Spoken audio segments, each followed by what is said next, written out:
इन्नल हम्दलिल्लाह नहमदुहु व नस्तईनुहु व नस्तगफिरुहु व नु'मिनु बिही व नतवक्कलु अलैहि व नऊज़ु बिल्लाहि मिन शुरूरि अनफुसिना व मिन सय्यिआति अमालिना मन यहदिहिल्लाहु फला मुदिल्ल लहु व मन युद्लिल फला हादिय लहु व अशहदु अन ला इलाहा इल्लल्लाहु वहदहु ला शरीका लहु व अशहदु अन्न मुहम्मदन अब्दुहु व रसूलुहु अम्मा बाद फ़इन्न खैरल हदीस किताबुल्लाह व खैरल हदी हदी मुहम्मदिन सल्लल्लाहु अलैहि वसल्लम व शर्रुल उमूरि मुहदसातुहा व कुल्लु मुहदसतिन बिदअ व कुल्लु बिदअतिन ज़लाला व कुल्लु ज़लालतिन फिन्नार। अल्लाहुम्मा सल्लि अला मुहम्मदिन व अला आलि मुहम्मद कमा सल्लैता अला इब्राहीम व अला आलि इब्राहीम इन्नका हमीदुम मजीद।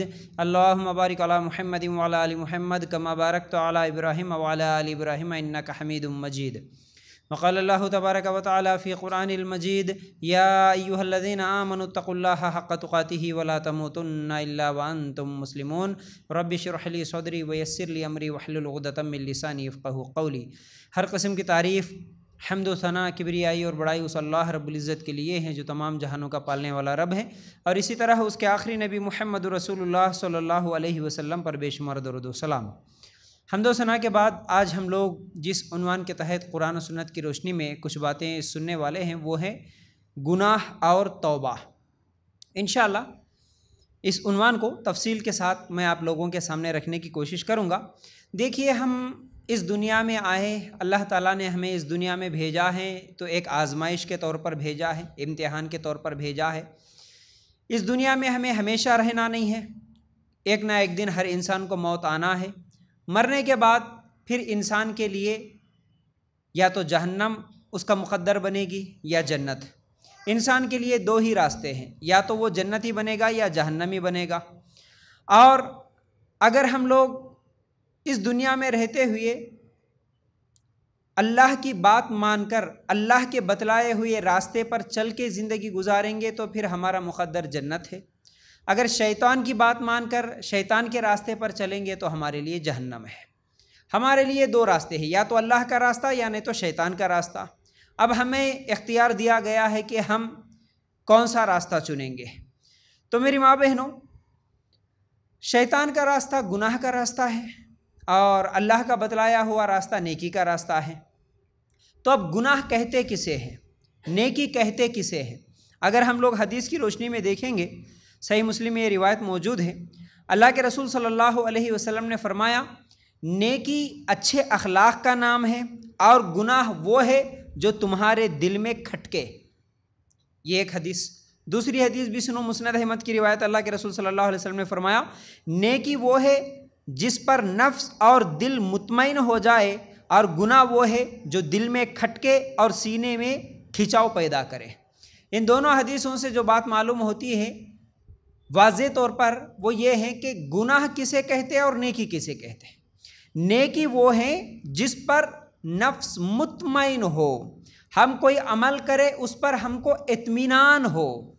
लोग बोलेंगे या कोई और बताएगा कि ये गुनाह है, ये नेकी है, ये अच्छाई है, ये बुराई है, उससे पहले हमारा दिल बोलता। दिल जिस अमल पर मुतमईन हो जाए वो नेकी है, और जिस अमल को करते हुए दिल में खटके, यानी ये कुछ गलत मैं कर रहा हूँ, कुछ देर के लिए इंसान सोच में पड़ जाए, वो गुनाह है।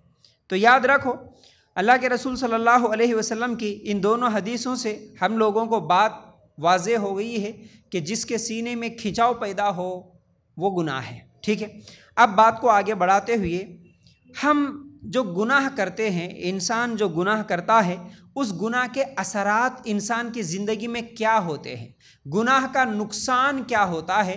गुनाह के नुकसानात एक एक करके मैं आज आप लोगों के सामने रखूँगा। सबसे पहली चीज़ ये है कि गुनाह करने वाले की इस्लामी अदालत में गवाही उसकी गवाही एतबार के लायक नहीं होती। गुनाहगार की गवाही इस्लामी अदालत में एतबार के लायक नहीं होती। अगर इस्लामी अदालत है, समझो वहाँ पर कोई गवाही देने के लिए आया, अगर वो गुनाहगार है तो उसकी गवाही नहीं ली जाती। ये सबसे बड़ा नुकसान है। यानी अब इससे बड़ी ज़िल्लत क्या हो सकती है कि कोई आदमी आए कि मैं गवाही दूंगा, लेकिन इस्लामी क़ानून जहाँ पर है, इस्लामी हाकिम जो है वो बोले कि नहीं तू गुनाहगार है, तेरी गवाही मानी नहीं जाती, तेरी गवाही हम सुनेंगे नहीं, जा यहाँ से। तो इससे बड़ी ज़िल्लत और क्या हो सकती है। इसकी दलील सूरा हुजरात आयत नंबर 6 में अगर हम देखेंगे, या अय्युहल्लज़ीना आमनू इन जाअकुम फासिकुम बिनबइन फतबय्यनु अन तुसीबू कौमम बिजहालतिन फतुस्बिहु अला मा फ़अलतुम नादिमीन। आए मुसलमानों, अगर तुम्हें कोई फासिक खबर दे तो तुम उसकी अच्छी तरह तहकीक कर लिया करो। मतलब ये है कि अल्लाह ताला इस आयत में हम लोगों को समझाया कि कोई भी फासिक, कोई भी गुनाहगार अगर कोई ख़बर लेकर आया तो सबसे पहले उसकी अच्छी तरह तहकीक कर लो। बग़ैर तहकीक के आप किसी की भी बात को ना मानो। असल में ये आयत से हम लोगों को बहुत सारी नसीहतें मिलती हैं। हम आम तौर पर इस आयत पर अमल नहीं करते। अगर कोई रिश्तेदार के बारे में, कोई पड़ोसी के बारे में हमको आके कोई बोल दिया, जी तुमको मालूम है क्या, फ़लाँ जगह फ़लाँ फंक्शन में फ़लाँ के घर में हम लोग मुलाकात कर रहे थे तो तुम्हारी जो फुफेरी बहन थी, तुम्हारा जो खलेरा भाई था, तुम्हारे बारे में ऐसा बोल रहा था। अगर कोई बोल दिया तो हम फ़ौरन उसकी बात को यकीन कर लेते और दिल में बिठा लेते और समझते कि अच्छा उसने ऐसा कहा मेरे बारे में, तो चलो मैं भी अब उसकी बुराई करूँगा या बदला लूँगा। लेकिन अल्लाह ताला क्या बोल रहा कि आए मुसलमानों, अगर कोई फासिक तुम्हारे पास खबर लेके आए तो पहले तहकीक करो, पहले जाके पूछो उससे, मालूम करो फलां ने मुझे जो बताया था इसके बारे में क्या उसने ऐसा कहा मेरे बारे में या नहीं कहा। बगैर तहकीक के किसी की बात को मान लेना यह गलत है। ठीक है, तो पहली चीज़ ये है। और दूसरा ये है, गुनाह करने से जो नुकसान होता हमको, यानी गुनाह करने से गुनाहगार को खुद को क्या क्या नुकसानात होते वो एक एक करके गुनाह मैं आप लोगों के सामने गिना रहा हूँ, याद रखो। दूसरी चीज़ ये है कि गुनाह का नुकसान दिल को होता है। जो गुनाहगार गुनाह करता उसका नुकसान उसके दिल पर होता। कैसे? यह हदीस हम बार बार सुनते हैं, जैसा कि अल्लाह के रसूल सल्लल्लाहु अलैहि वसल्लम ने फरमाया, जब बंदा कोई गुनाह करता है तो उसके दिल पर एक सिया धब्बा लगा दिया जाता, फिर अगर वो तौबा कर लेता है तो उसका दिल साफ हो जाता, और अगर वो दोबारा गुनाह करता है तो उस धब्बे को बढ़ा दिया जाता, यहाँ तक कि पूरे दिल को वो धब्बा घेर लेता है। तिरमिज़ी में हदीस मौजूद है। मतलब क्या है जी इसका? एक इंसान गुनाह कर लिया, इंसान है तो हमसे गुनाह होते हैं, तो गुनाह कर लिया तो दिल पे धब्बा लग गया, छोटा सा एक धब्बा, एक नुक्ता। फिर उसके बाद अगर वो तौबा कर लिया तो धुल गया, साफ हो गया। लेकिन दोबारा गुनाह कर लिया, तौबा नहीं किया तो फिर वो धब्बा वैसा ही रह जाता। तौबा के बगैर फिर गुनाह कर लिया तो फिर थोड़ा फैल गया वो, और गुनाह किया और फैल गया और फैल गया। इसी तरह पूरे दिल को वो धब्बा घेर लेता है। जब दिल सियाह हो जाता, काला हो जाता, तो अब उसके दिल पे नसीहत असर नहीं करती। जैसा कि कई लोगों को हम नमाज़ पढ़ने की दावत देते हैं, असर नहीं होता। कई लोग कुरान पढ़ते लेकिन कुरान पढ़ने में कोई मज़ा नहीं आता, कुरान पढ़ने में सुकून नहीं आता, कुरान से उनको कोई नसीहत नहीं मिलती। इज्तिमा में जाते हैं, तकरीरें सुनते हैं, उसके बावजूद भी सुनी अनसुनी कर देते हैं। कई लोग जुल्म ज़्यादती करते हैं, उसके बावजूद उनके सामने कुरान निकाल के दिखाया जाता, देखो जी तुम इस तरह जुल्म कर रहे, इस तरह जो किसी को मार रहे, इस तरह जो सूद खा रहे, इस तरह जो तुम बेपर्दा घूम रहे, इस तरह तुम जो बेनमाजी बन के नमाज छोड़ के घूम रहे, इसकी वजह से, इन गुनाहों की वजह से कल क़यामत के दिन तुम पकड़े जाओगे। जहन्नम एक चीज़ है जहां अल्लाह ताला अज़ाब देता। इस तरह कितनी भी नसीहत करो, कुरान सामने सुनने के बावजूद भी, अल्लाह के रसूल की हदीसें सुनने के बावजूद भी वो सुधरता नहीं। वैसे तो आज जितने भी मर्द हजरात हैं, हर मर्द जुमा की नमाज तो बराबर पढ़ लेता, आम नमाजें नहीं भी पढ़े गुनाहगार हैं तो जुमा के दिन तो नमाज को चला ही चले जाता।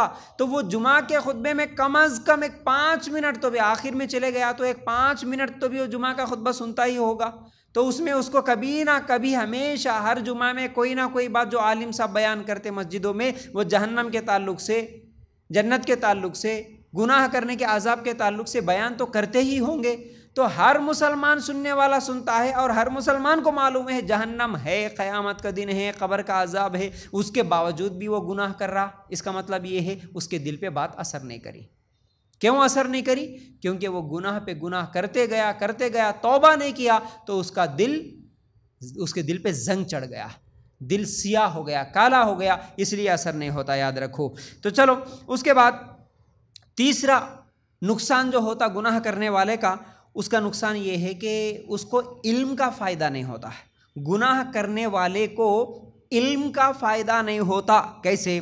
इमाम मालिक रहमतुल्लाह अलैह ने इमाम शाफ़ई से कहा, क्योंकि इमाम शाफ़ई जो है वो शागिर्द थे, इमाम मालिक उनके उस्ताद थे। तो उन्होंने कहा कि अल्लाह ने तेरे दिल में, यानी अपने शागिर्द से बोल रहे, अल्लाह ताला ने तेरे दिल में एक नूर डाला है। कौन सा? इल्म का नूर जो डाला है, तू इसे गुनाहों की तारीकी से बुझा न देना। अपने शागिर्द को क्या नसीहत कर रहे कि देख, अल्लाह ताला की तरफ से तेरे दिल में एक नूर है, मतलब तेरे अंदर अल्लाह ताला सलाहियत दिया, इल्म की सलाहियत दिया, कुरान और हदीस को समझने की, याद रखने की सलाहियत जो दिया ना, ये अल्लाह का नूर है, ये रोशनी है। लेकिन गुनाह करके तू इस नूर को, इस रोशनी को बुझा ना देना, मतलब गुनाह करने की वजह से ये इल्म ख़त्म हो जाता, गुनाह की वजह से इल्म ख़त्म हो जाता। दूसरी बात भी सुनो, इमाम शाफ़ई रहमतुल्लाह अलैह कहते हैं, मैंने इमाम वकी से, उनसे बड़े जो मुहद्दिस थे, उनसे सवाल करते हैं कि मेरी हाफिज़े की कमज़ोरी की मैंने एक मरतबा शिकायत की। मैंने पूछा उस्ताद से कि देखो, मैं कुछ पढ़ता हूँ लेकिन मुझे याद नहीं रहता। कई लोग बोलते हम हिफ्ज़ करते हैं लेकिन कुरान हिफ्ज़ नहीं होता, हम तकरीर करना चाहते हैं लेकिन हमें याद नहीं होता, हम मदरसे में पढ़ते हैं या स्कूल की किताबें जो भी है, बहरहाल हम हिफ्ज़ करते हैं, पढ़ते हैं, इल्म हासिल करने की कोशिश करते, लेकिन हमको याद नहीं रहता, हमारे हाफिज़े में कमज़ोरी है। यही शिकायत करे थे इमाम शाफ़ई रहमतुल्लाह अलैह। तो इमाम वकी कहते हैं कि गुनाहों को छोड़ो, क्योंकि इल्म नूर है और अल्लाह का नूर बतौर हदिया गुनाहगार को नहीं दिया जाता। इल्म नूर है तो अल्लाह ताला बतौर हदिया किसी को, किसी गुनाहगार को नहीं देता अल्लाह ताला इल्म। तो गुनाह छोड़ेंगे तो फिर इल्म हासिल होता, गुनाह छोड़ो तो कुरान भी याद होता, गुनाह छोड़ो हदीसें भी याद रहती। इल्म हासिल करना चाहते हैं तो गुनाहों को छोड़ना पड़ता। फिर इसी तरह एक और बात, इब्न तैमिया रहमतुल्लाह अलैह कहते हैं, फरिश्ते उस घर में दाखिल नहीं होते जिस घर में कुत्ता हो। यह हदीस है, हम कई मरतबा सुनते, जिस घर में कुत्ता हो उस घर में फरिश्ते, रहमत के फरिश्ते दाखिल नहीं होते। इस हदीस को दलील बनाकर वो कहते हैं कि जिसके दिल में, यानी इब्न तैमिया रहमतुल्लाह अलैह कहते हैं, इसी तरह जिस दिल में शहवत के कुत्ते पल रहे हो, अल्लाह के नूर वाला इल्म उस दिल में कैसे दाखिल हो सकता है। यानी गुनाह करने के, नफसानी ख्वाहिशात के, शहवत के कुत्ते जिस दिल में पल रहे हो, तो गुनाहगार के दिल में अल्लाह का नूर, अल्लाह का इल्म दाखिल नहीं होता। तो इसलिए तमाम वो मदरसे में पढ़ने वाले बच्चे जो हाफिज़ कुरान बनना चाह रहे, जो आलिम बनना चाह रहे, जो तकरीर करना चाह रहे, जो इल्म हासिल करना चाह रहे, तो याद रखो, इल्म अल्लाह ताला उसी को देता जो गुनाह नहीं करता। गुनाहगार के दिल में अल्लाह का नूर दाखिल नहीं होता। ये तीसरा नुकसान है। चौथा नुकसान ये है, अल्लाह की नेमतें छीन ली जाती, रिज़्क़ भी छीन लिया जाता गुनाह करने की वजह से। अल्लाह के रसूल सल्लल्लाहु अलैहि वसल्लम फरमाते हैं कि जो शख्स झूठी कसम खा के माल बेचता है तो अल्लाह ताला उस माल में से बरकत को छीन लेता, बरकत ख़त्म हो जाती जो झूठी कसम खा के माल बेचता है। ये तो हमारे यहाँ आम हो चुका, बल्कि मैं कई मरतबा मिसालें देता हूँ, बल्कि आप लोग भी हमेशा देखते होंगे, किसी भी दुकान में चले जाओ, किसी भी मार्केट में चले जाओ, एक फ्रूट ही ख़रीदना क्यों ना हो, एक तरकारी ही ख़रीदना क्यों हो, हर चीज़ में लोग झूठ बोल के माल बेचते। हालांकि उन लोगों को झूठ बोलने की ज़रूरत भी नहीं पड़ती, उसके बावजूद भी झूठ बोलते हैं, झूठ बोल के माल बेचते, झूठ बोल के प्लाट बेच देते। आज तो बड़े बड़े प्लाटों को, बड़े बड़े ज़मीनों को, जो कारोबार करने वाले हैं ज़मीनों प्लाटों की, झूठ बोल के बेच देते हैं अपना कारोबार पूरा झूठ पे। बल्कि हम दुकान में कपड़े खरीदने के लिए भी चले गए ना, तो हम 500 की चीज़ अगर उनसे 300 में मांगे तो फ़ौरन बोल देते हैं कि ये हमारी ख़रीदी ही 300 है। हालांकि बाद में देता वो वही 300 को है, उससे भी कम में भी दे सकता है, लेकिन बोलता क्या है कि हमारी ख़रीदी है। हालांकि हम कभी किसी भी दुकानदार से तुम्हारी ख़रीदी कितनी की है नहीं पूछते, कोई जाके नहीं पूछता जी तुम कितने में ख़रीदे, हमको इतने में दो, हम पूछते भी नहीं, पूछे बगैर ही वो झूठ बोल के माल बेचता, बोलता कि हमारी ख़रीदी इतनी की है। तो ये झूठ है, याद रखो, अल्लाह ताला झूठ बोल के माल बेचने वाले को बरकत नहीं देता। फिर इसी तरह अल्लाह के रसूल सल्लल्लाहु अलैहि वसल्लम ने फरमाया, तिरमिज़ी की रिवायत है, गुनाहों की वजह से अल्लाह ताला रोज़ी को छीन लेता, गुनाह करने की वजह से बरकत नहीं होती। आज अक्सर लोग ये सवाल कर रहे, बार बार मुझे ये सवाल आते रहता, मुल साहब हमारे घर में बरकत नहीं है, हम जो भी काम कर रहे हमारा काम नहीं बन रहा, और हमारे शोहर जो भी कारोबार कर रहे हैं उसमें नुकसान हो रहा, हम कुछ भी करें तो अच्छा नहीं हो रहा, हर चीज़ बुरी हो रही हमारे लिए, हर चीज़ में नुकसान है, कई दिनों से कर्ज़ों में है, कई दिनों से परेशानियों में है, कई दिनों से बीमारियों में है, तकलीफ़ों में है, टेंशन में है, बच्चे बीमार होते, ये वो घर में बहुत सारी शिकायतें हैं, बहुत सारे मसले हैं, कुछ भी करे तो नुकसान ही हो रहा, फ़ायदा नहीं हो रहा। अब उसके बाद हमारे दिल में क्या सोच आती है? फ़ौरन ऐसा नुकसान हो रहा तो चलो किसी मौलाना को पूछेंगे, किसी मौलाना से बात करेंगे। जैसे ही ये नुकसानात देखे, परेशानियां देखे, आसपास में पड़ोस में कोई भी मस्जिद के मौलाना है, फ़ौरन गए, मौल साहब हमारे घर में परेशानी बहुत चल रही, बहुत दिनों से टेंशनों में हम बीमार है, तो फ़ौरन मौलाना बोल देते तुम्हारे घर के ऊपर असरात है, तुम्हारे ऊपर कोई नज़र है, नज़र रहती, कहते वो नज़र रहती, असरात है तुम्हारे घर के ऊपर, तुम्हारे बच्चों के ऊपर कोई साया है, कोई जिन्न है, कोई शैतान है, कोई जादू है, कोई बोल देता कोई करायसो है। अरे ये क्या करायसो रहता, ये क्या असरात रहते, ये क्या रहता, समझ से बाहर है लोगों की बात।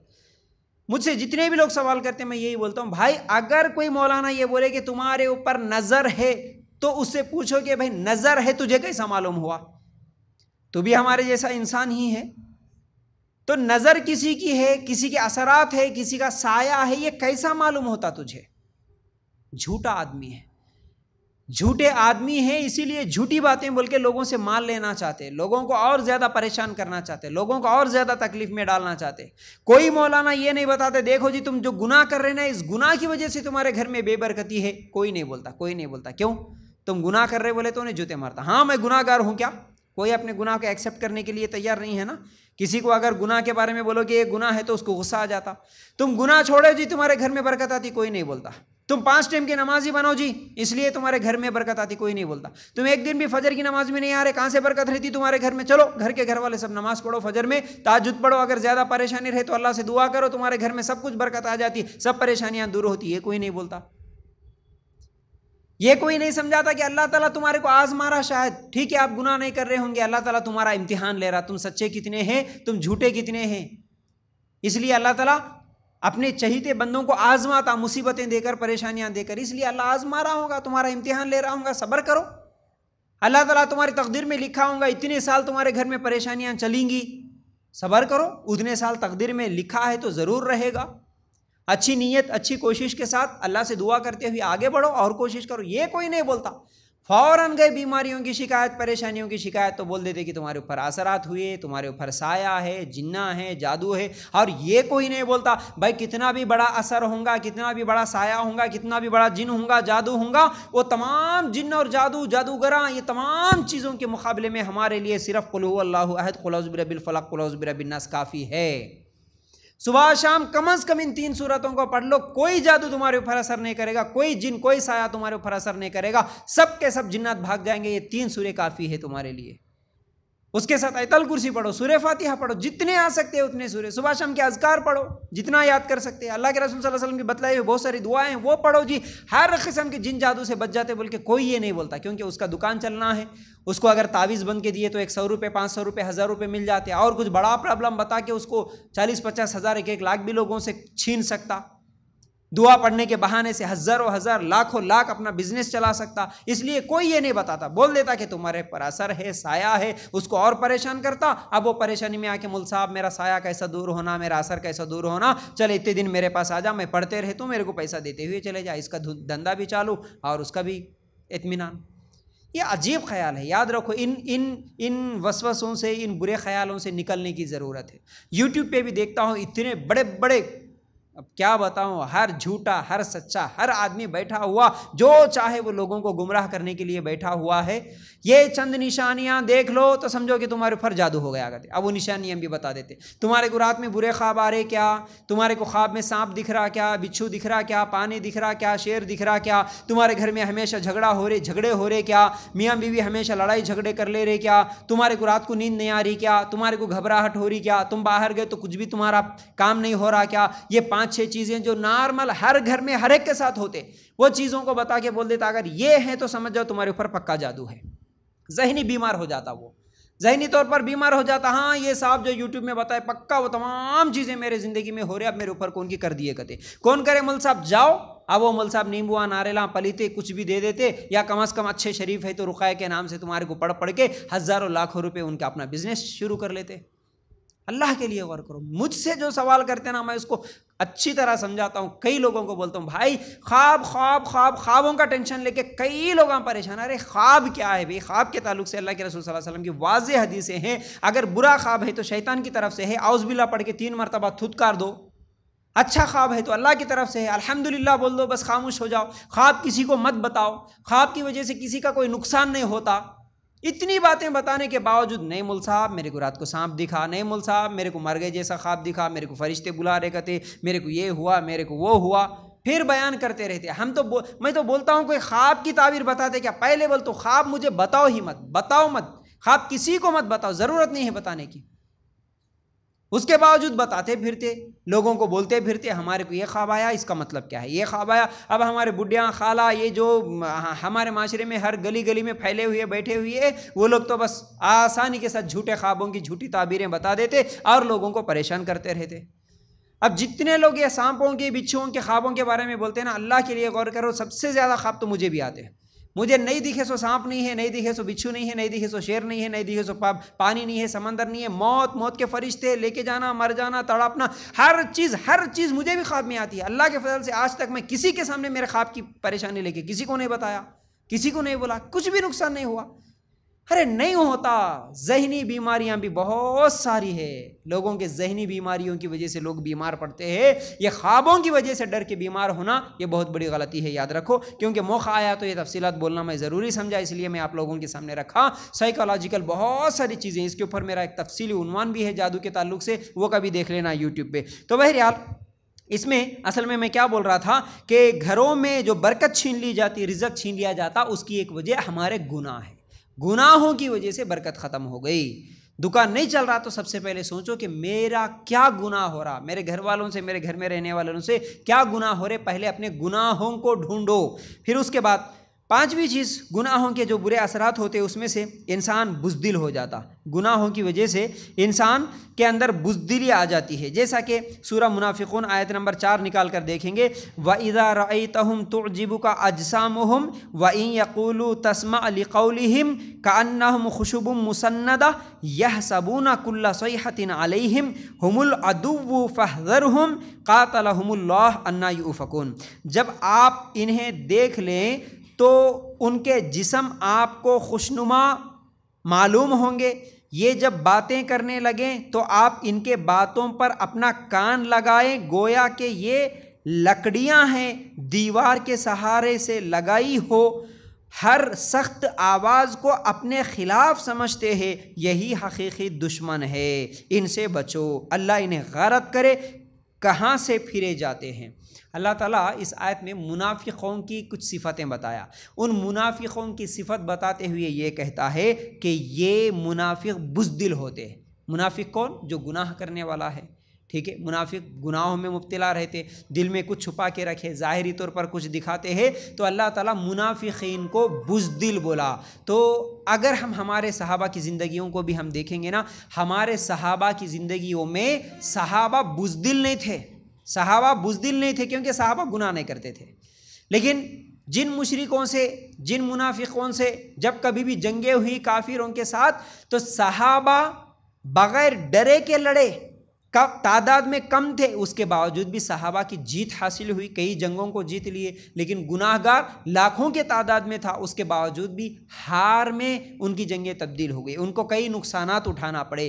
और सहाबा के ज़माने में पूरी दुनिया के बड़े बड़े बादशाह सहाबा के नाम लेकर डरते थे। क्यों? सहाबा के अंदर इतनी हिम्मत क्यों, और इन मुशरिकों के अंदर इतना डर क्यों था? क्योंकि मुशरिक जो है गुनाहों में मुब्तला थे और सहाबा गुनाहों से बचे हुए और ईमान वाले थे, अल्लाह पर यकीन था, अल्लाह पर ईमान था, इसलिए सहाबा से पूरी दुनिया डरती थी। तो क्या मालूम हुआ इससे?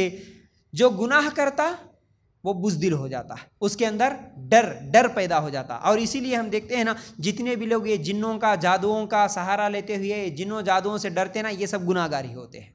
इसलिए पूछते, ज़रा सा कहीं भी निकल गए, रात को कहीं से कुछ आवाज़ सुन लिए, थोड़ा ख्वाब में कुछ नज़र आ गया, कोई कहीं पर छाँव नज़र आ गया, घर में करंट चले गया, अंधेरा हो गया, हमाम में चले गए, करंट चले गया, अंधेरा हो गया, फ़ौरन कोई आवाज़ आ गई, डर पैदा हो जाता। वो डर से बाहर निकले, सुबह बुखार आ जाती। क्यों? गुनाहगार जो होता वो डरता अल्लाह ताला से।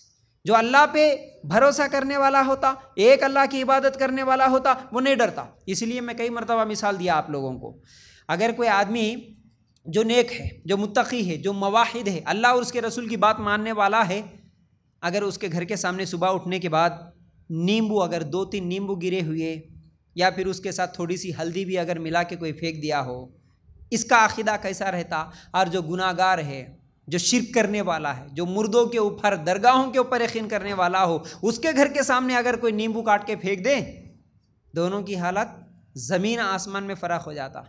जिसके दिल में अल्लाह पर यकीन नहीं है, अल्लाह पर भरोसा नहीं है, जो अल्लाह से नहीं डरता, और गुनाह करने वाला मुशरिक जो होता है, उसके घर के सामने अगर नींबू देख लिया तो फ़ौरन अब वो नींबू जहाँ पड़ा है उसके आगे क़दम नहीं रखता, उससे पहले ही दूर पीछे वापस चले जाता और फ़ौरन अपने मौलाना को फ़ोन लगा देता, और अपने जो पीरा हैं, उनके मुर्शिदा हैं, उनको फ़ोन लगा देता, मौल साहब मेरे घर के सामने कोई नींबू है, 3 नींबुआँ हैं, क्या करूँ मैं? उसके साथ भिला में भी है, उसके साथ कुछ हल्दी भी है, फलां भी है, काले मिर्चा भी है, क्या करूँ?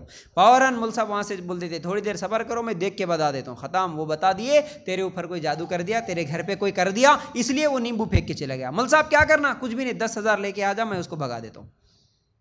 ये धंधा है ये। लेकिन वही अगर मवाहिद होता तो अच्छा, नींबू फ्री में मिल गए भाई, मार्केट में बड़े महंगे मिल रहे, चलो उसी को लेके काट के खा जाता, मेरे जैसा वाला होता तो।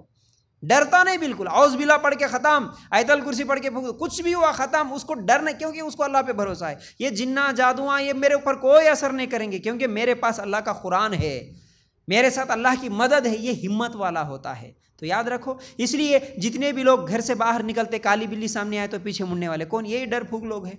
ये डर किस लिए? उनके गुनाहों की वजह से। उनके गुनाहों की वजह से अल्लाह ताला उनके दिलों में डर डाल देता। इसलिए ये दिन अच्छा नहीं, वो दिन अच्छा नहीं, ये तारीख़ अच्छी नहीं, वो तारीख़ अच्छी नहीं, ऐसा नहीं करना, वैसा नहीं करना, यहाँ शादी नहीं करना, वो कपड़े नहीं, ये कलर नहीं, ये सब डर डर के ज़िंदगी गुजारने वाले। क्यों डरते? क्योंकि वो लोग गुनाह करते, गुनाहों की वजह से अल्लाह उनके दिलों में डर डाल देता है। लेकिन जो नेक लोग होते, अल्लाह पे भरोसा करने वाले, नेकी के काम करने वाले, वो दुनिया की इन चीज़ों से नहीं डरते। इसलिए तावीज़ लटकाने वालों को अगर हम बोलेंगे ना कि तावीज़ निकालो बाजी, कहीं को तावीज़ लटका लिए, इतना माशाल्लाह खूबसूरत बच्चा है, छोटा सा 1-2 साल का बच्चा है, आप काले तावीज़ां, घुंघरुआं गले में, हाथों में पूरे लटका के रखे, क्या है ये, निकालो, फ़ौरन डर जाते, नहीं नहीं नहीं, तावीज़ निकाले तो मेरा बच्चा मर जाता, तावीज़ निकाले तो मेरा बच्चा वो क्या है, जादू जिन्नों का शिकार हो जाता, बुरी नज़र लग जाती, डर उनके अंदर होता। लेकिन जो तावीज़ नहीं लटकाते, अल्लाह के फजल से मेरे 5 लड़के हैं, ज़िंदगी में कभी तावीज़ नहीं लटका, ज़िंदगी में कभी तावीज़, कोई जादू नहीं हुआ, कोई नज़र नहीं हुआ। हालांकि हम चैलेंज करते, अगर किसी के पास है हिम्मत तो करके बताओ हमारे ऊपर जादू।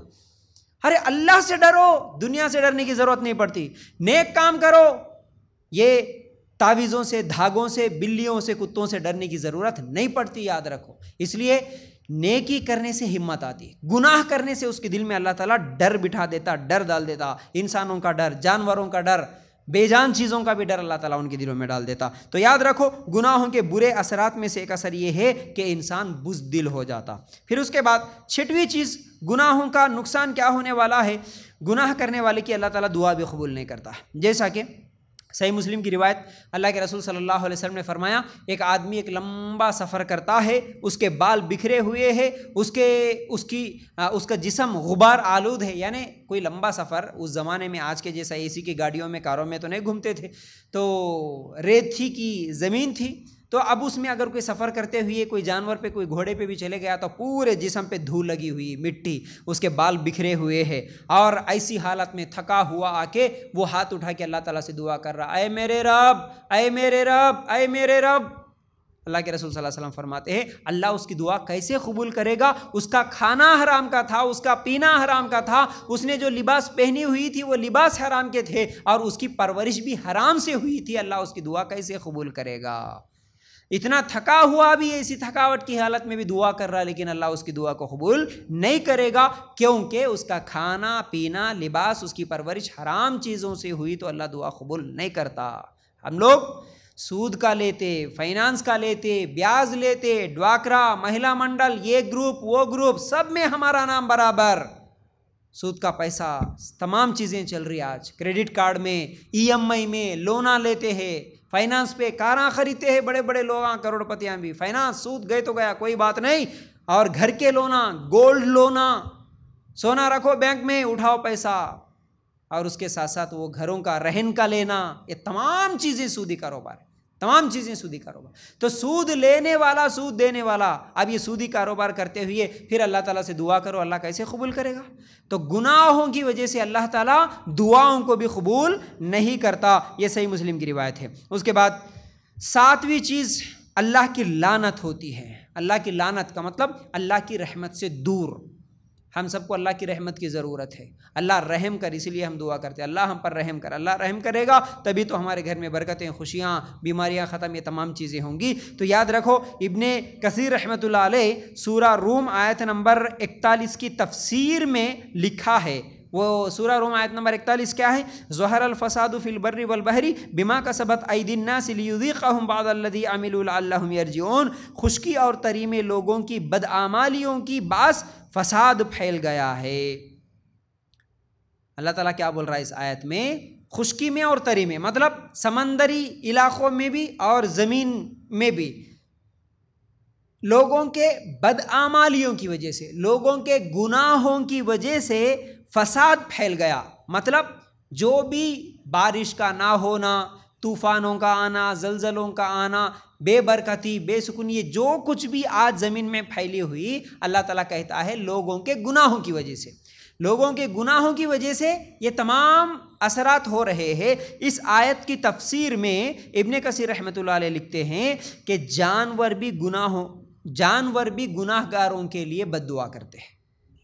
खुश्की और तरी में, समंदरी इलाके और उसके अलावा जानवर तो जंगलों में रहते, लेकिन जब अल्लाह का अजाब आता, जब बारिश नहीं होती, हर तरफ सूखा सूखा नज़र आता, इसकी वजह से जानवर को भी तकलीफ़ होती, जानवर को भी पीने के लिए पानी नहीं मिलता। इसलिए आज देख रहे हैं हम, जंगलों में रहने वाले बंदर गाँव में आ जा रहे, घरों में आ जा रहे, रास्तों पर बैठ जा रहे। क्यों? उनको जंगलों में खाने पीने की चीज़ें नहीं मिल रही।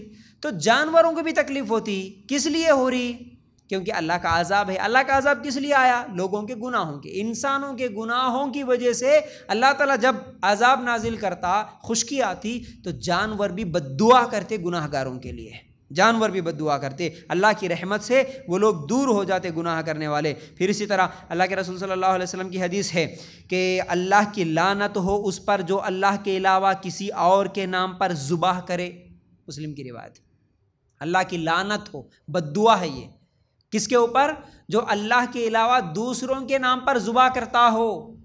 जितने भी लोग दरगाहों के पास जाके ज़ुबा करते हैं, किसके नाम पर ज़ुबा करते हैं? ज़ुबा करते वक्त अल्लाह अकबर बोल रहे ना, मौलवी साहब हम तो अल्लाह का नाम ले रहे। ज़ुबा करते वक्त अल्लाह का नाम ले रहे, तो फिर वो ज़ुबा अपने घर पे भी कर सकते, लेकिन आप दरगाह के पास गए ना, क्यों गए? क्योंकि उस दरगाह वाले को खुश करना, ये नीयत है।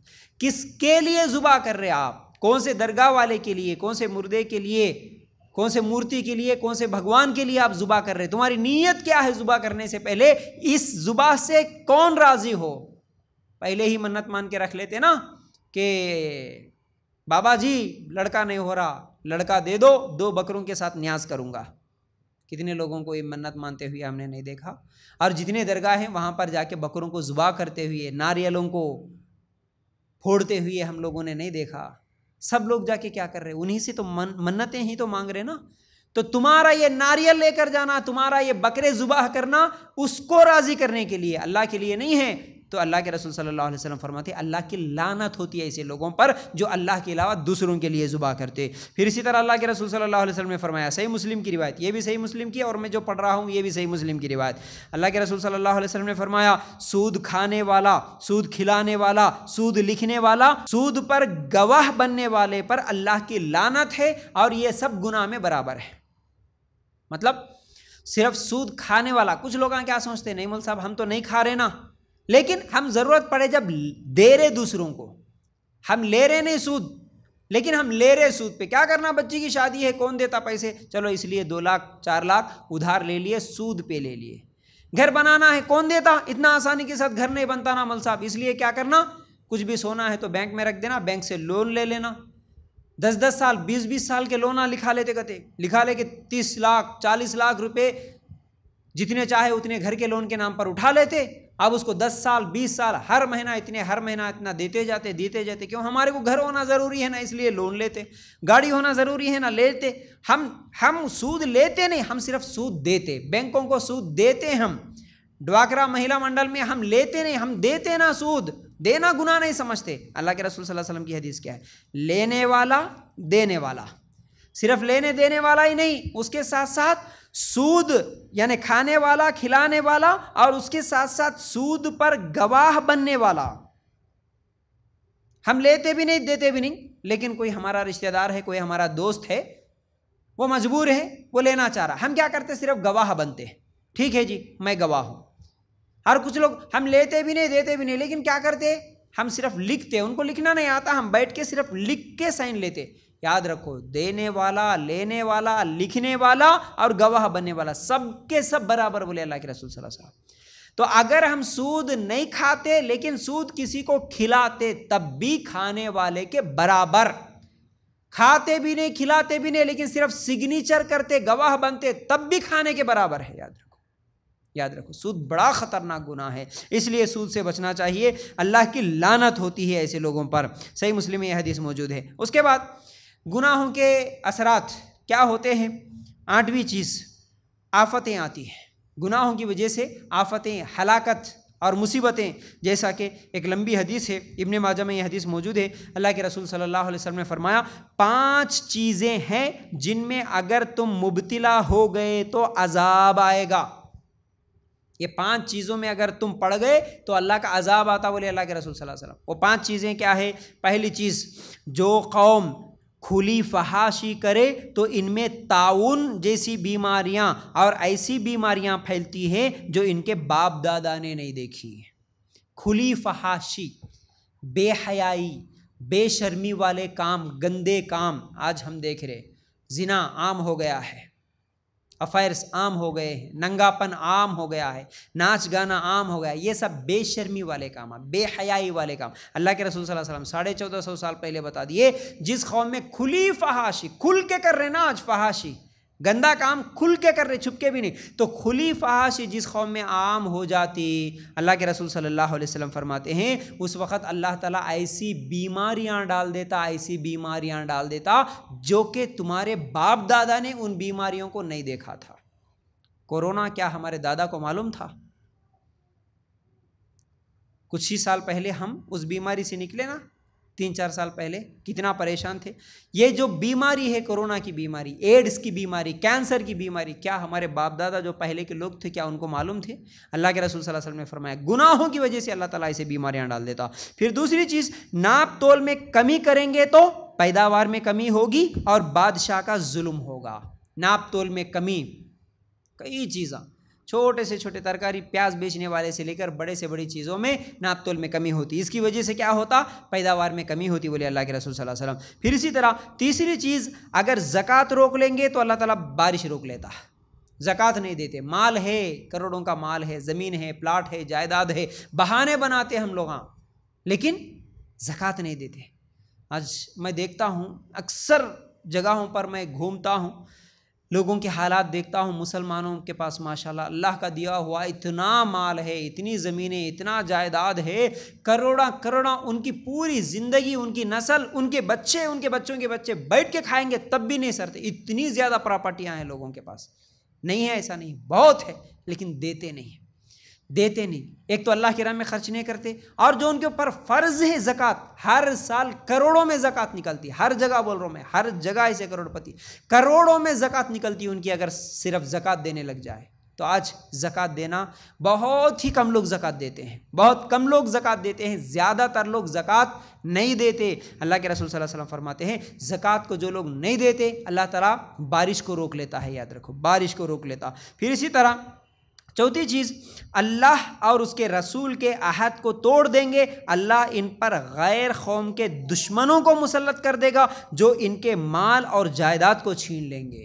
आज हम देख रहे हैं गैर कौम के दुश्मन मुसलमानों के ऊपर मुसल्लत हो भी रहे, आज मुसलमानों के ज़मीन और जायदाद को छीन भी रहे। आज अल्लाह के रसूल सल्लल्लाहु अलैहि वसल्लम 1450 साल पहले बता दी। क्यों? जब तुम अल्लाह का अहद तोड़ देंगे, यानी अल्लाह ताला से तुमने जो वादा किया उस वादे को तोड़ देंगे, हम सब ने वादा किया अल्लाह तू ही हमारा रब, हम सब कलमा पढ़े तो हम ये वादा करें अल्लाह तेरी बात मानेंगे, तेरी इताअत करेंगे, तेरे हुक्मों को मानेंगे। ये सब वादे तोड़ दिए हम अल्लाह ताला से, जो भी करे थे। हर मुसलमान कलमा पढ़ के बोला था अल्लाह तेरी शरीयत को मानेंगे, लेकिन आज हम जिंदगियां देखते हैं मुसलमानों की कोई शरीयत पे अमल करने वाला नहीं नज़र आता, ना के बराबर कुछ ही लोग गिने चुने, बाकी सब अल्लाह के हुक्मों को तोड़ने वाले हैं। तो इसलिए अल्लाह ताला कहता है जब तुम अल्लाह के हुक्म को तोड़कर ज़िंदगी गुजारोगे तो फिर अल्लाह ताला गैर कौम के दुश्मनों को तुम्हारे ऊपर मुसल्लत कर देगा। आज मुसल्लत है हर जगह, पूरी दुनिया में मुसलमान ही पिट रहा है, पूरी दुनिया में मुसलमान ही जलील हो रहा है, और गैर कौम के लोग हमारे सरों पर बैठे हुए हैं, क्योंकि ये हमारे गुनाहों का नतीजा है।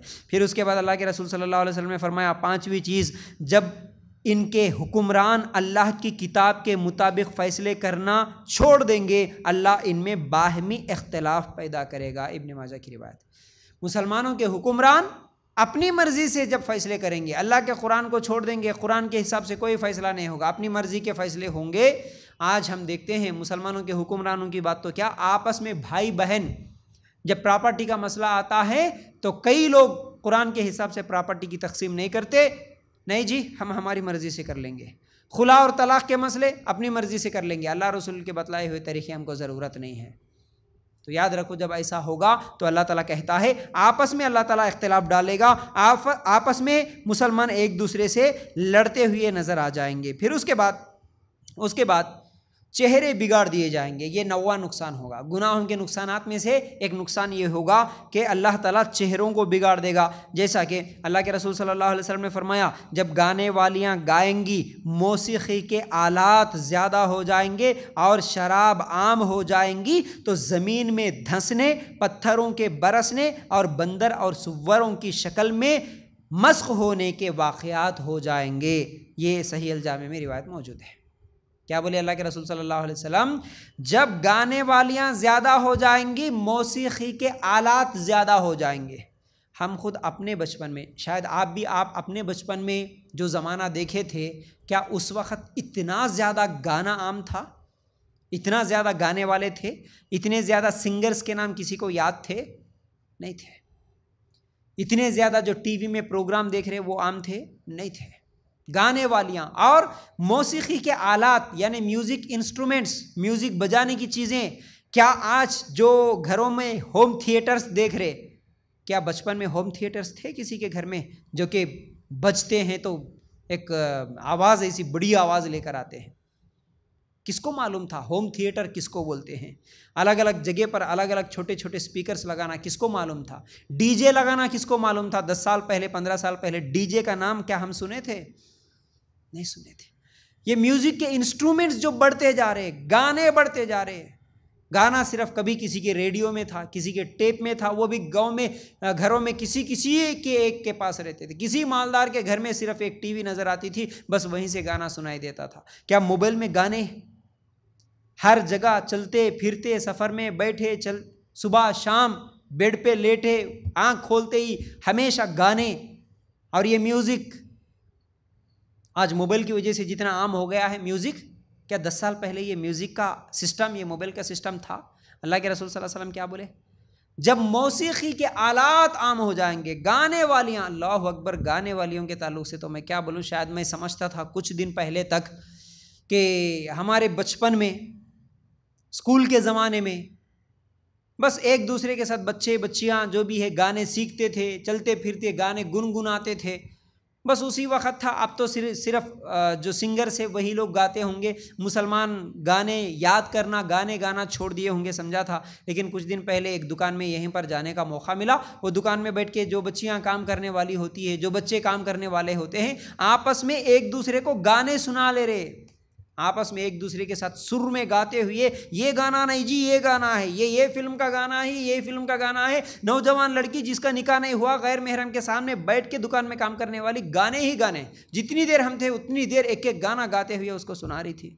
इतनी बेहयाई इतना आम हो चुकी है, क्या बताएं। अल्लाह के रसूल सल्लल्लाहु अलैहि वसल्लम ने फरमाया गाने वाली आम हो जाएंगी, मौसीकी के आलात आम हो जाएंगे, डीजे के सामने डांस कर रहे, आज नौजवान शराब पी के नाच रहे, रात तमाम शादियों में नाच रहे। फिर उसके बाद अल्लाह के रसूल सल्लल्लाहु अलैहि वसल्लम फरमाते हैं और शराब भी आम हो जाएगी।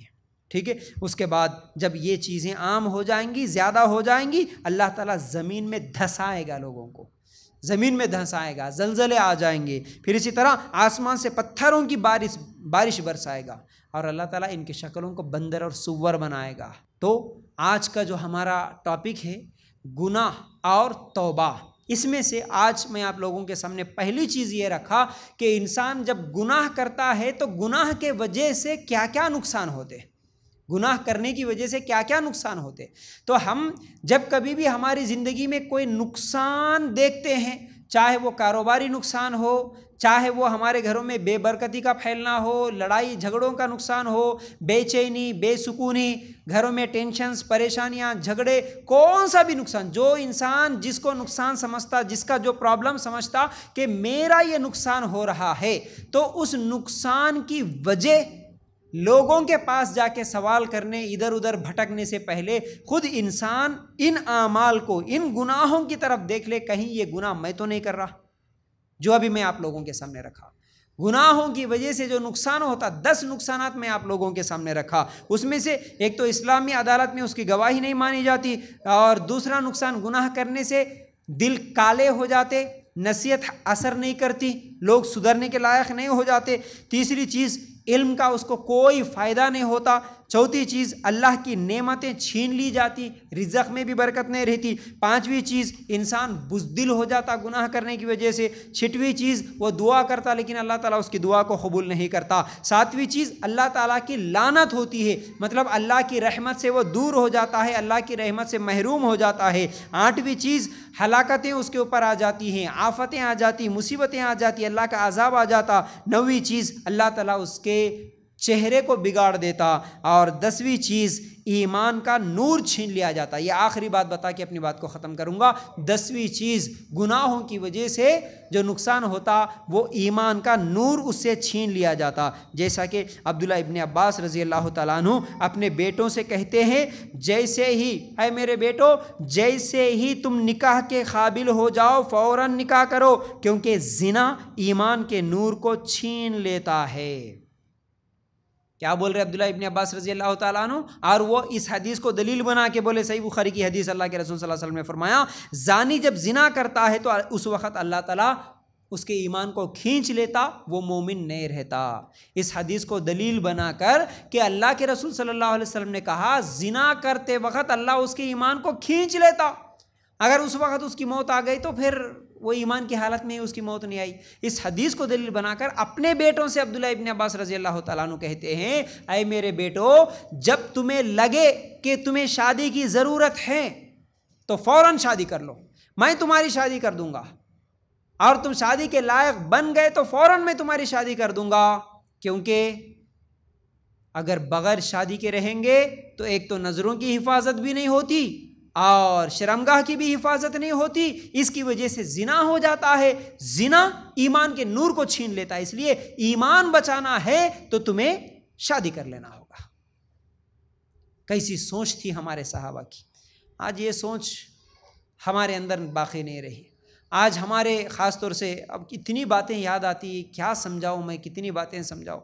आज माँ बाप की ये सोच बन गई है कि हमारी बच्ची अभी छोटी है जी, अभी डिग्री मुकम्मिल नहीं हुई है, अभी हमारी बच्ची छोटी है, हमारा बच्चा अभी कमाने के लायक नहीं गया, 35 साल के बाद रिश्ता देखना शुरू करेंगे, 25 साल के बाद लड़की का रिश्ता ढूंढना शुरू करेंगे, ढूंढते ढूंढते 3-4 साल लग जाएंगे, 27, 28, 29, 30 के करीब हो जाएंगी। उस वक्त परेशान होते हैं, अल्लाह कुछ तो भी भेज दे, कहीं तो भी भेज दे, कोई फरिश्ते को भेज दे इंसान की शक्ल में, जल्दी से जल्दी मेरी बच्ची का निकाह हो जाए।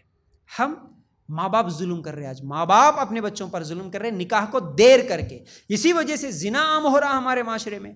लेकिन हमारे साहबा की सोच कैसी थी, बेटों को बोल रहे, बेटा जब भी तुम्हें महसूस हो, ज़रूरत महसूस हो निकाह की, फ़ौरन बोल देना मैं निकाह कर लूँगा, मैं निकाह कर दूंगा तुम्हारी, तुम निकाह के लायक हो गए फ़ौरन बोल देना मैं निकाह कर दूंगा तुम्हारी, निकाह कर लो जल्दी से जल्दी। क्यों? निकाह करने से तुम्हारी हिफाजत, इज़्ज़तों की भी हिफाजत, और दूसरा तुम्हारे ईमान की हिफाजत, वरना अल्लाह ईमान के नूर को छीन लेगा। उनको ईमान की फिक्र थी ना, मेरे बच्चे जिना करेंगे तो उनका ईमान छीन लिया जाता, ये डर था, ये फिक्र थी। आज इस डर की वजह से कोई अपने बच्चों का जल्दी निकाह करने के लिए तैयार है, आज सिर्फ डिग्रियों के पीछे लगे हुए हैं, जॉब के पीछे लगाए हुए हैं, पैसे कमाने के पीछे रहे, बल्कि बड़े बड़े करोड़पति लोगों की ज़ुबान से मैं ये बात सुना कि मेरे पास तो करोड़ों का है, ये दुकान है, ये बिजनेस है, ये है, लेकिन मेरा बच्चा अभी अभी पढ़ के निकला ना कॉलेज से, बच्चे का अभी तक कोई कारोबार नहीं है, कल के दिन रिश्ता आएगा तो ठीक है, ये करोड़ों की प्रॉपर्टी है, सब तो बाप का है, लेकिन बच्चा क्या कर रहा बोल के सवाल करेंगे। इसलिए और थोड़े दिन रुक बेटा, तेरे लिए भी कोई अलग से कारोबार शुरू करके दूंगा, तब जाके तेरा निकाह करूंगा। ये कोई बात है? करोड़ों की प्रॉपर्टी है, लेकिन लोग बोलेंगे अब्बा की है प्रॉपर्टी, बच्चे की क्या है, ये सवाल करेंगे, इसलिए निकाह नहीं करूंगा इसका, भले वो बच्चा जिना करते हुए फिरे। लेकिन सहाबा की सोच ये थी कि अगर निकाह नहीं करेंगे तो फिर अल्लाह ताला जिना करने की वजह से ईमान के नूर को छीन लेता, इसलिए मैं निकाह जल्दी कर दूंगा। तो बहरहाल ये चंद बातें थी आज के दिन आप लोगों के सामने मैं रखने की कोशिश कर रहा था। आने वाले हफ्ते भी इंशाअल्लाह, आने वाले दिनों में भी मैं इसी टॉपिक को आगे बढ़ाते हुए गुनाह के बारे में जो हमारे माशरे में कुछ फैली हुई गलत फहमियाँ हैं गुनाह के ताल्लुक से, वो गलत फहमियाँ क्या है वो भी रखूँगा, और गुनाहों से बचने का तरीक़ा क्या है वो भी रखूँगा, और तौबा करने का तरीक़ा क्या है, तौबा करने के फ़ायदे क्या है ये भी रखूँगा। एक लंबा उन्वान है, इंशाअल्लाह कुछ दिनों तक ये चलता रहेगा। तो आप लोगों से गुजारिश है कि आप ज़रूर वक्त से पहले हर इतवार को यहाँ आने की ज़रूर कोशिश करें, और अल्लाह ताला से दुआ है कि अल्लाह हमें कहने सुनने से ज़्यादा अमल की तौफ़ीक़ दे। अल्लाह हम सबको कुरान और सुन्नत का सही इल्म हासिल करते हुए उस पर अमल करने की तौफ़ीक़ दे। आमीन या रब्बल आलमीन। जज़ाकल्लाहु खैर। अस्सलामु अलैकुम व रहमतुल्लाहि व बरकातुहू।